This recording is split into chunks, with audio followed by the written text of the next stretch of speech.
In some really good Supercross news, at least overall competition wise, Red Bull KTM announced today, as I'm doing this video, that Jorge Prado will make his return to racing Saturday at round 9 in Indianapolis. And you gotta say, this is just good. Obviously, you lost Chase Sexton last weekend, you lost Jason Anderson for multiple reasons.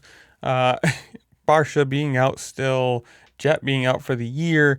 You're starting to, get kind of slim for the top guys here. And obviously, Jorge Prado should be maybe not a race winner at the moment, but should be somebody that's trending upwards as he had been before he got injured. Now, obviously, it's good for them to be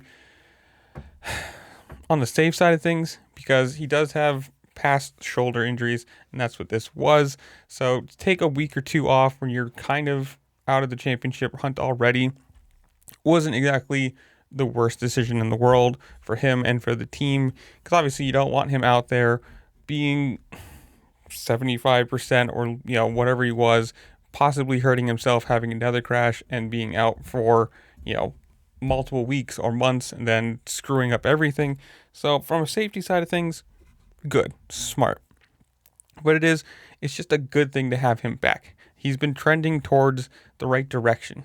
Finishing in the top 10s, getting heat race wins, getting, fastest laps and qualifying well, just looking like he's starting to get a hold of it. Obviously hasn't gotten the win yet. He's gotten the podium in the early rounds, but it's at least a positive momentum thing, right? He's looking better than he did last year. And obviously that could be on the Kawasaki, as this year's shown. It's not exactly a great bike. At least it doesn't look like it. And the move to KTM looks to be the correct decision for him. Back to Red Bull, back to KTM, more towards what he, raced in MXGP. Obviously different rules, different bikes, but still more of a comfortability thing. And it's just, I think this is good. Obviously, the more guys you can have racing, especially the top guys, the factory ones that are supposed to be, top 5, top 10, pushing for podiums, wins, whatever, it makes better competition. Everybody's pushing each other. You have faster laps. It's just a more competitive atmosphere. And from a fan perspective, then you've got a better product to watch, better product of viewing.